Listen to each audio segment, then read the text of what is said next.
नमस्कार, मैं जेके जोशी। आज मैं चर्चा करूंगा इन दो जाने माने शब्दों की जो हमारे बीच में हैं, टीचिंग एंड लर्निंग।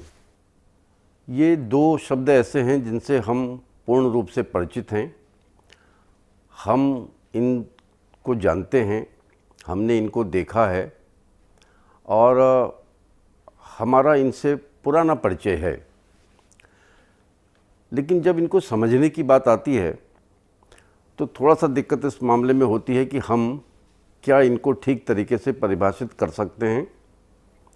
यहाँ पर मेरा मानना ये है कि इनको परिभाषित करने से पूर्व इनका वर्णन करना, इनको डिस्क्राइब करना ज़्यादा आसान रहता है और उससे इनको समझने में सहायता मिलती है।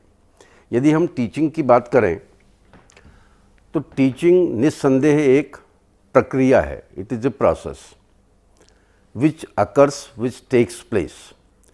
और अगर हम बात को थोड़ा सा आगे बढ़ाएं तो सामान्यतया हम यही मानते हैं कि टीचिंग नाम की जो प्रोसेस है वो अध्यापक नाम का व्यक्ति करता है, यानी कि अध्यापक द्वारा की जाने वाली क्रिया को हम टीचिंग कहते हैं। लेकिन ये क्रिया कहाँ की जाएगी? आप समझ सकते हैं कि इस क्रिया को हम क्लासरूम में करते हैं, इस क्रिया को हम स्कूल में करते हैं, इस क्रिया को हम प्रयोगशाला में करते हैं, इस क्रिया को हम कार्यशाला में करते हैं, इस क्रिया को हम विद्यालय के प्रांगण में करते हैं, इस क्रिया को हम खेल के मैदान में करते हैं, इस क्रिया को हम शैक्षिक भ्रमण के दौरान भी करते हैं। यानी कि इस प्रक्रिया को करने की, इसके संपादित होने की जगहें और अवस्थाएं अलग अलग हो सकती हैं। दूसरी बात इसमें ये आती है कि ये प्रक्रिया जब संपादित की जा रही होती है तब क्या हो रहा होता है।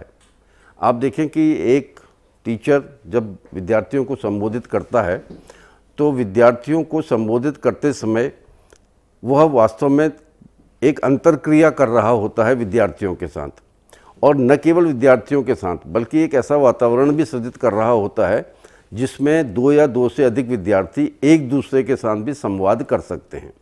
तो इस तरीके से जब हम बात करते हैं तो शिक्षण को हम एक अंतरक्रिया के रूप में भी ले सकते हैं। Teaching is an interaction which takes place between a teacher and students and among number of students in the presence of the teacher. इसको यदि हम समझने की कोशिश करें तो ये कुछ इस तरीके से बनाया जा सकता है कि यदि हम ये टीचर माने और ये एक विद्यार्थी, ये दूसरा विद्यार्थी और ये तीसरा विद्यार्थी, S1, S2 और S3, तो जब अंतरक्रिया की बात आ रही है तो ये इस प्रकार हो रही है।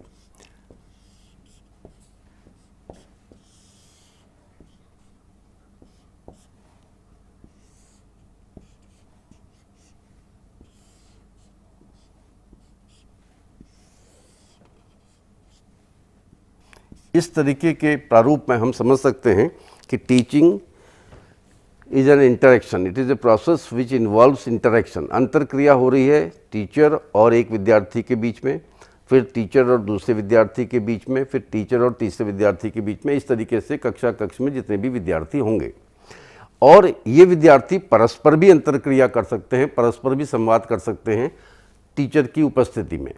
तो इस प्रकार के मॉडल को जब हम देखते हैं तो इसमें हमको लगता है कि ये एक अंतरक्रिया है, और इस अंतरक्रिया का परिणाम ये है कि ये दोनों एक दूसरे को प्रभावित करते हैं। शिक्षक के व्यवहार से विद्यार्थी का व्यवहार प्रभावित होता है, और इसके विपरीत भी है, विद्यार्थी के व्यवहार से शिक्षक का व्यवहार भी प्रभावित होता है। यदि बीच में विद्यार्थी कोई प्रश्न पूछता है तो शिक्षक उसका उत्तर देने का प्रयास करता है। ये विद्यार्थी कोई शंका करता है, उसका समाधान टीचर करता है। तो इस मॉडल में हम टीचिंग को एक इंटरैक्शन की प्रोसेस कह सकते हैं। अब इसमें दूसरी बात ये आती है कि टीचिंग की प्रोसेस प्रारंभ कब होती है और वह पूर्ण कब होती है।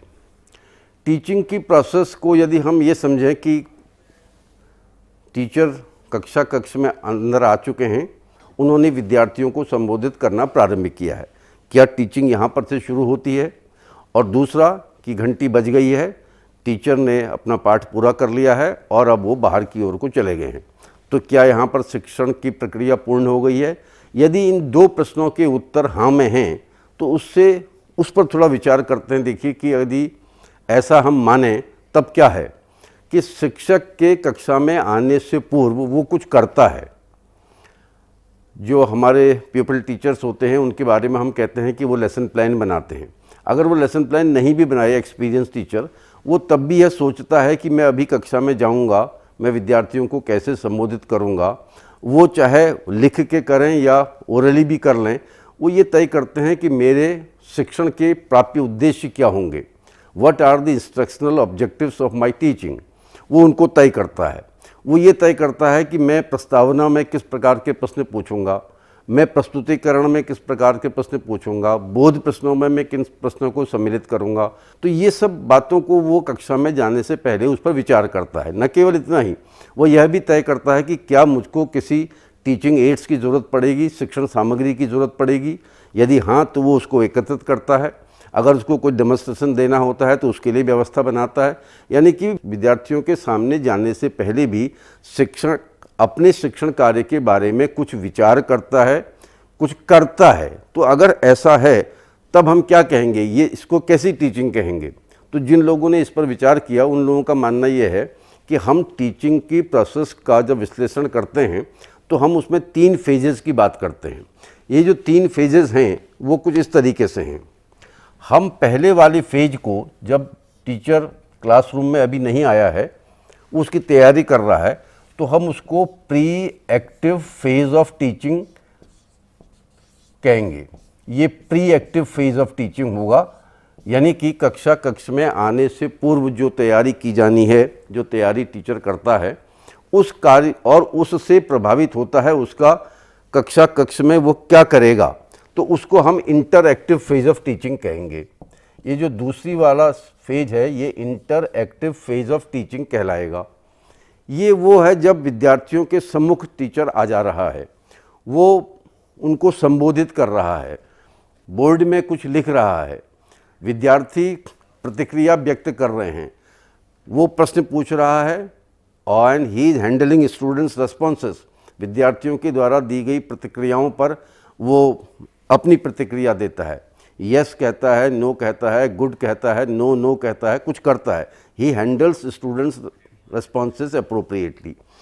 अब इसके बाद धीरे धीरे जब ये स्टेप्स आगे को बढ़ते हैं और पुनरावृत्ति के प्रश्न पूछे जा चुके होते हैं तो सेट ऑफ क्लोजर आता है। अब वो ये कहता है कि आज हमने ये अध्ययन किया, कल हम इसका अध्ययन करेंगे। उसके बाद वो कक्षा के बाहर चले जाते हैं। तो क्या यहाँ पर टीचिंग ख़त्म हो जा रही है? ऐसा नहीं है। जब वो कक्षा से बाहर जाता है टीचर, तब उसके ऊपर जो कुछ हुआ होता है अभी कक्षा में, उसका प्रभाव पड़ता है। वो अपनी टीचिंग से सेटिस्फाइड होता है या उसको लगता है कि मैं बहुत ठीक तरीके से शायद नहीं पढ़ा पाया, अगर मेरे पास वो सामग्री होती तो शायद मैं शंका का समाधान कर पाता। यानी कि he thinks about what has happened in the classroom. वो सेटिस्फाइंग था या डिससेटिस्फाइंग था, वो बहुत अच्छा था या ठीक ठीक था। तो इस काम को जब वो इस बारे में जब वो सोचता है तो या तो वो पुस्तकालय में जाके पुस्तकों को देखता है या अपने सीनियर कोलीग्स से, अपने मित्रों से जो उसके सहकर्मी हैं, उनसे बातचीत करता है। तो ये जो तीसरा वाला फेज है इसको हम कहेंगे post active phase of teaching. इस post active phase of teaching में वो अपने इंटरएक्टिव फेज ऑफ टीचिंग को एनालाइज करता है, उसको इवैल्यूएट करता है। तो अब इस साइकिल को यदि हम बनाने की कोशिश करें, इसको हम pre active phase of teaching कहें, तो इसके बाद यहाँ पर आके जो इंटरएक्टिव फेज ऑफ टीचिंग शुरू होता है, ये इस तरीके से आया और यहाँ से ये post active phase of teaching को गया और इसका संबंध इससे है। यानी कि ये एक साइकिल है जिस साइकिल में pre active phase of teaching, कक्षा में आने से पहले की गई तैयारी का प्रभाव पड़ेगा इंटरएक्टिव फेज ऑफ टीचिंग में। इंटरएक्टिव फेज ऑफ टीचिंग में जो कुछ होगा उसका प्रभाव पड़ेगा post active phase of teaching में और इसका प्रभाव पड़ेगा दूसरे दिन के pre active phase of teaching में। तो टीचिंग के रेफरेंस में जब इस तरीके से बातचीत की जाती है तो हमें यह ज्ञात होता है कि टीचिंग के फेजेस हैं। इसके अलावा टीचिंग टाइप्स भी हैं। ये टाइप्स को हम कह सकते हैं पब्लिक टीचिंग, प्राइवेट टीचिंग, अब ये क्लासरूम के अंदर ही हो रहा है। क्लासरूम में टीचर विद्यार्थियों के सामने है, उसने 15-20 मिनट कुछ किया, विद्यार्थियों को कुछ करने को दिया और वो अब अपनी जगह से स्टिमुलस वेरिएशन जिसको हम बोलते हैं वो विद्यार्थियों के बीच में जा रहा है और सेटिंग पब्लिक सेटिंग है, यानी कि क्लासरूम है। अब वो एक विद्यार्थी के पास जाकर उसकी कॉपी में जो वो लिख रहा है या कर रहा है उस पर देखता है, उसके साथ 10, 15, 20 सेकंड की बातचीत करता है, तो वो प्राइवेट टीचिंग हो रही है वहीं पर। और इसी तरीके से एक स्थिति ऐसी बन जाती है जब उसी 45 मिनट में सेमी पब्लिक और सेमी प्राइवेट टीचिंग पॉसिबल हो जाती है। तो ये क्या हो रहा है, ये टीचर अपने स्टिमुलस वेरिएशन को करने के लिए विद्यार्थियों के पास जाकर फिर वापस आकर, पहली बार वो बीच में गया, दूसरी बार वो इधर को गया, तीसरी बार वो इधर को गया, तो ये इस तरीके से हम टाइप्स ऑफ टीचिंग की बात भी कर सकते हैं। शिक्षण नाम की प्रक्रिया कहीं ना कहीं स्टूडेंट्स की लर्निंग से जुड़ी हुई है। तो यदि हम इसका वर्णन करना चाहें कि teaching is a process which starts the process of learning, which facilitates the process of learning, which enhances the process of learning. तो शिक्षण से संबंधित इस परिभाषा को करते समय हमको ये बात ध्यान में रखना होगा कि निस्संदेह इसमें कोई शक नहीं है कि शिक्षण कार्य किया ही इसलिए जाता है कि विद्यार्थियों के लिए सीखना संभव हो सके। लेकिन स्थितियां ऐसी भी आती हैं कि टीचिंग तो हो रही होती है, लर्निंग नहीं हो रही होती है, और इसका उल्टा भी है, लर्निंग हो रही होती है लेकिन टीचिंग नहीं हो रही होती है। अब टीचर चुप है, वो बोल नहीं रहा है, he is not actually speaking, he is in front of the students, वो विद्यार्थियों के सामने है, उसने बोर्ड में कुछ लिखा है, विद्यार्थी अपने उसमें कर रहे हैं, आपस में थोड़ी सी बातचीत भी कर रहे हैं, and learning is going on. तो टीचिंग और लर्निंग का संबंध इस प्रकार का भी संभव है। अब जब इस तरीके से हम टीचिंग के बारे में बात कर चुके होते हैं, तब आती है लर्निंग की। लर्निंग के संदर्भ में आप जानते हैं कि हम लर्निंग को देख सकते हैं। हमको लगता है कि विद्यार्थी जो 2-3 वर्ष विद्यालय में गया है उस पर प्रभाव पड़ता है। तो जिन लोगों ने इसको समझने की कोशिश की, अगर जल्दी से हम देखें ऐतिहासिक क्रम में, तो शुरुआत में बात ये आई थी, सीखने का संबंध व्यवहार में होने वाले परिवर्तन से है। यदि विद्यार्थी के व्यवहार में परिवर्तन हो रहा है, इसका मतलब सीखना हो रहा है। बाद में जब इस क्रम को आगे बढ़ाया गया तो व्यवहार में ये जो चेंज की बात आ रही थी, इस पर जब और विचार विमर्श हुआ तो चेंज के बारे में, चेंज एक वैल्यू फ्री कंसेप्ट है, ये अच्छा और बुरा कुछ नहीं है, ये होता है। हम चाहें भी नहीं भी चाहें तब भी अगर चेंज को होना होगा तो वो होगा। ये डेलिबरेट भी हो सकता है, ये अपने आप भी हो सकता है। तो इसके लिए इन्होंने कहा कि हमारे लिए ज़्यादा अच्छा शब्द रहेगा मॉडिफिकेशन। हम व्यवहार में होने वाले परिवर्धन को मॉडिफिकेशन कहेंगे।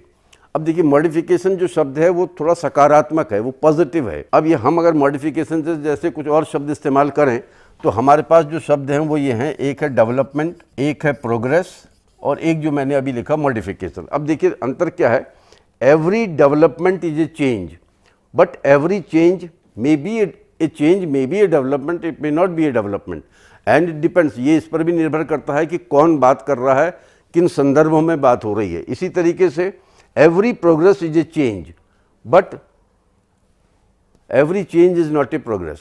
मॉडिफिकेशन के साथ भी ऐसा ही है। तो हम एक सकारात्मक प्रत्यय का इस्तेमाल कर रहे हैं और परिभाषा बना रहे हैं कि learning is modification in behaviour. लेकिन बात यहीं तक सीमित नहीं है, अब हमको ये भी तय करना होगा यह परिवर्तन व्यवहार में किस प्रकार आता है या लाया जाता है या होता है। तो उस संदर्भ में इन्होंने 2 शब्दों का इस्तेमाल किया है, एक है एक्सपीरियंस, दूसरा है एक्सरसाइज, 2 ई हैं। अब इसमें एक टाइम डायमेंशन भी है। टाइम डायमेंशन का मतलब यह है कि हम इस मॉडिफिकेशन के बारे में टाइम के रेफरेंस में क्या चाहते हैं कि ये कितना टेम्पररी है, क्या परमानेंट है, क्या है ये। तो अब इसमें बीच की एक बात आती है कि यह अपेक्षितया टेम्पररी और अपेक्षितया परमानेंट होगा, यानी कि इतना परमानेंट भी नहीं होगा कि हम उसको दोबारा मॉडिफाई ना कर सकें, और इतना टेम्पररी भी नहीं होगा कि 15-20 मिनट बाद वो व्यवहार में वो परिवर्तन खत्म हो जाए। तो बीच की कोई स्थिति आएगी। ये व्यवहारवादी मनोवैज्ञानिकों ने इस दृष्टिकोण से इसको समझाने की कोशिश की। यदि हम कुछ ऐतिहासिक क्रम में कुछ नामों को लेना चाहें तो एडवर्ड एल थॉर्नडाइक 1910-11-12 के आसपास वो सीखने के सिद्धांतों को विकसित करने का प्रयास कर रहे थे और सीखने के जो नियम थे उनकी बात उन्होंने की। अब वो बात दीगर है कि उन्होंने जो नियम बनाए थे बाद में उन्होंने खुद ही उनमें परिवर्तन कर दिया, लेकिन law of readiness, law of exercise, law of effect, इस तरीके से ये बातचीत हम करते आए हैं। आज के दिन उनका उतना महत्व तो नहीं है, लेकिन ऐतिहासिक क्रम में जब सीखने को समझने की बात आ रही थी तो इनका जिक्र आता है। उनका एक बड़ा योगदान शिक्षा के बारे में ये था कि उन्होंने अपनी जो पुस्तक थी एजुकेशनल साइकोलॉजी उस ज़माने में, उसमें ये बड़ा साफ तरीके से लिखा था कि एजुकेशनल प्रैक्टिसेस कैसी होनी चाहिए। इसका उत्तर उन्होंने दिया था कि educational practices should be regulated on the basis of specific learning outcomes. दूसरा बड़ा नाम जो इस संदर्भ में आया वो आया इवान पेट्रोविच पावलोव का। पावलोव की जो थ्योरी थी वो क्लासिकल कंडीशनिंग कहलाई और उन्होंने जो एक्सपेरिमेंट्स अपने प्रयोगशाला में किए, उन एक्सपेरिमेंट्स के आधार पर उन्होंने बहुत सरल शब्दों में ये बताने की कोशिश की कि किस प्रकार कंडीशनड रेस्पॉन्सेस को हम सीखना कह सकते हैं। तो उनका अगर डिज़ाइन जो बड़ा सिंपल तरीके से एक्सप्रेस किया जा सकता है कि ये एक अनकंडीशनड स्टिमुलस है और इसके लिए एक अनकंडीशनड रिस्पॉन्स हमारे पास है, यानी कि ये भोजन है और ये एक एनिमल के, भूखे एनिमल के मुंह से निकलने वाली लार है जो अपने आप होती है, ये ऑटोमेटिक है, इसको होना ही होना, इसलिए ये अनकंडीशनड स्टिमुलस अनकंडीशनड रिस्पॉन्स है। अब क्या हुआ कि उन्होंने एक कंडीशनड स्टिमुलस पहले प्रेजेंट किया और उसके बाद फिर अनकंडीशनड स्टिमुलस था, तो नेचुरली वही अनकंडीशनड रिस्पॉन्स को आना था। ये रिंगिंग ऑफ बेल था, यानी कि रिंगिंग ऑफ बेल का लार के टपकने से कोई संबंधित नहीं है। लेकिन जब इन्होंने इस तरीके की पेयरिंग की और कई बार की तो एक टाइम ऐसा आया कि the presence of conditioned stimulus जिसको हम कहेंगे, यानी कि घंटी की आवाज़ से ही अनकंडीशनड रिस्पॉन्स इमर्ज हो गया और चूंकि ये कंडीशनड स्टिमुलस से हुआ था तो हम इसको कंडीशनड रिस्पॉन्स कह सकते हैं। उनका मानना ये था कि ऐसा होना ये एक क्लासिकल कंडीशनिंग का उदाहरण है कि घंटी के बजने से लार के बनने की प्रक्रिया प्रारंभ हो गई। He could do it. बाद में जब ये एक्सपेरिमेंट बहुत ज़्यादा दोहराया गया, कई चीज़ों को किया गया, तो एक ऐसी स्थिति बनी कि हम कई प्रकार के सीखने को कंडीशनड रिस्पॉन्स के आधार पर कर सकते हैं। इस संदर्भ में आगे जाके बहुत काम हुआ और उसके बाद इसी क्रम में प्रोफेसर B.F. स्किनर की ऑपरेंट कंडीशनिंग आई। तो ये जो ऑपरेंट कंडीशनिंग थी, इसमें एक डिफरेंस ये था कि इसमें ये जो एनिमल है it has to operate upon, इसको कुछ करना होता है तभी उसको रीइंफोर्समेंट मिलेगा। तो रीइंफोर्समेंट के शेड्यूल्स बने, ये बना। इनका सबसे बड़ा योगदान ये है कि इसकी वजह से टीचिंग मशीन्स डेवलप हुई और बाद में प्रोग्राम्ड लर्निंग, जिसको कहते हैं हम, प्रोग्राम्ड लर्निंग के जनक के रूप में इनको पहचान मिली। तो ये एक ऐसा मामला था जिसने कि हमको लर्निंग को समझने के उस दौर में हमारे प्रयास हुए थे। इसी के साथ साथ एक प्रयास कुछ और चल रहे थे, स्पेशली जर्मनी के देश से, और वो लोग अपने को गेस्टाल्टियंस कहते थे, गेस्टाल्ट साइकोलॉजी और गेस्टाल्टियंस कहते थे।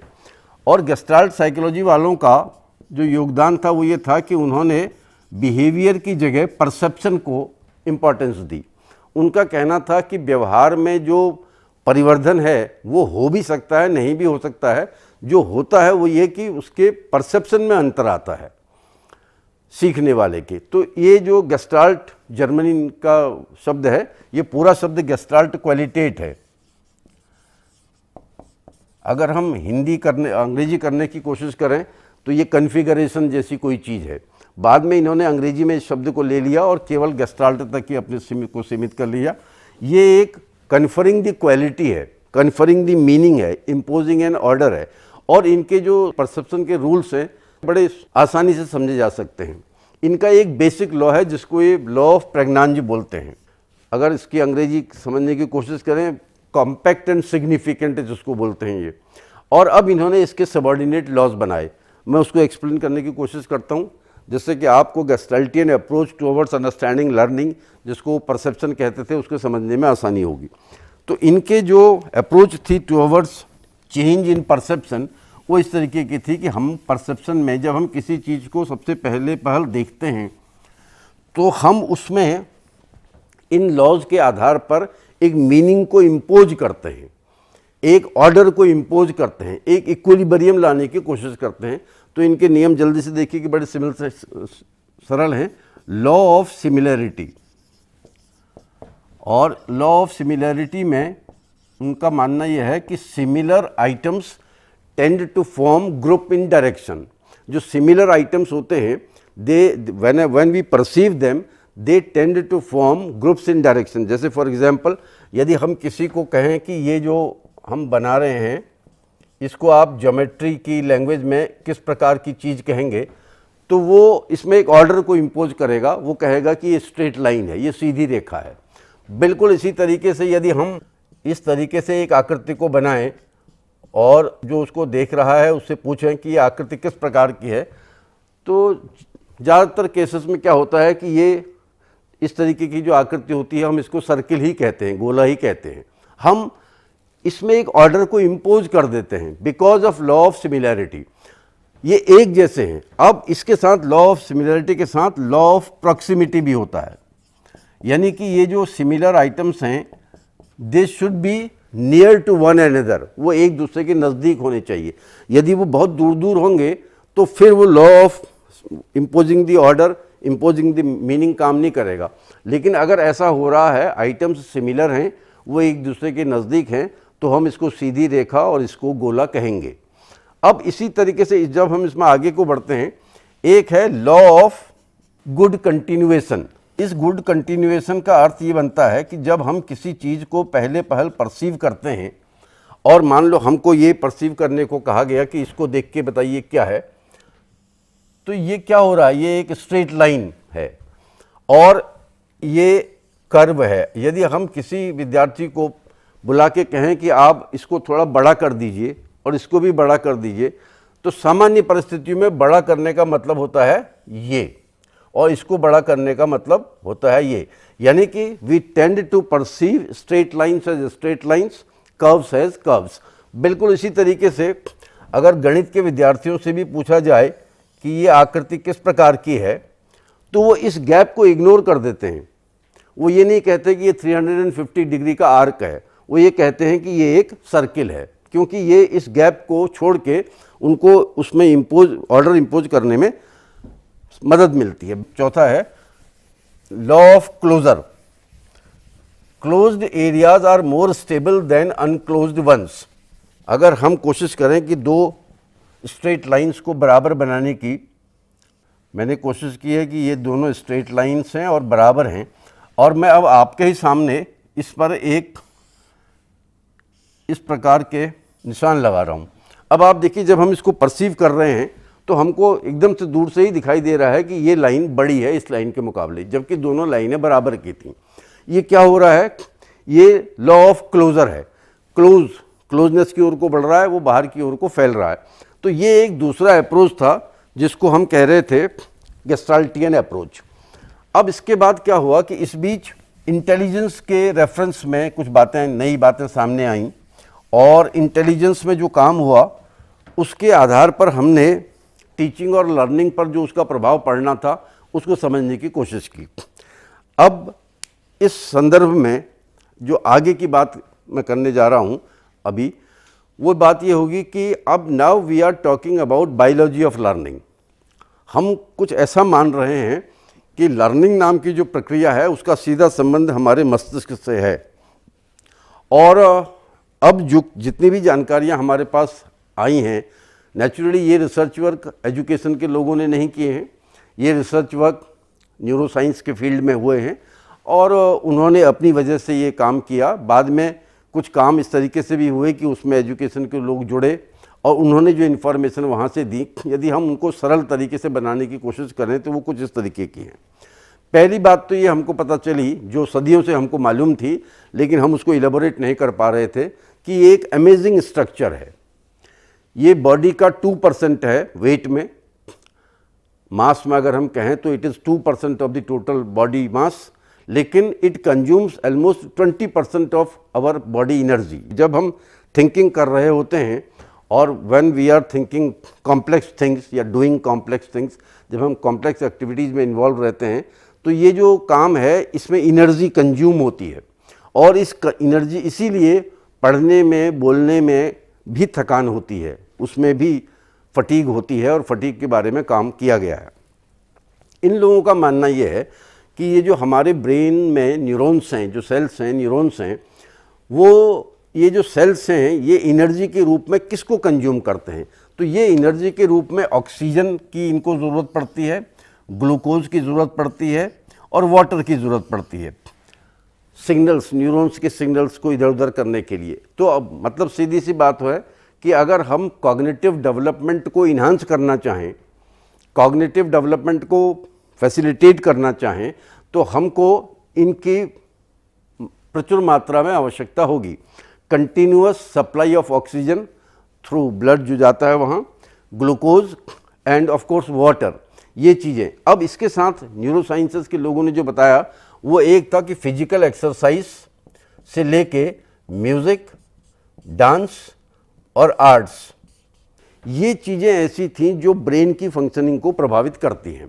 ऑफ कोर्स इमोशंस का भी बड़ा भारी योगदान था कि जब तक चीज़, सीखी जाने वाली चीज़ हमारे लिए महत्वपूर्ण नहीं होगी, उसका कोई सेंस या मीनिंग हमारे लिए नहीं होगा, तो we will be not ready to learn it, या हम उसकी स्टोरिंग को ढंग से नहीं कर पाएंगे। तो ये बात कहाँ से कहानी शुरू हुई थी? Learning as a mechanical process, learning as a psychological process, learning as a sociological process से होते होते हम learning as a biological process तक आ गए। और बायोलॉजिकल प्रोसेस के संदर्भ में मैं ये नहीं कह रहा हूँ कि हमको न्यूरो साइंटिस्ट बनना है, लेकिन न्यूरो साइंस के फील्ड से जो इन्फॉर्मेशंस आ रही हैं उनका सम्यक उपयोग करके हम अपनी टीचिंग को प्रभावी बना सकते हैं। हमको इस बात को याद रखना होगा कि we are the only individuals in the society जो ह्यूमन ब्रेन को लगातार बदलते हैं। इन्होंने एक जो टर्म इस्तेमाल किया है इसके लिए, वो न्यूरोप्लास्टिसिटी वर्ड इस्तेमाल कर रहे हैं।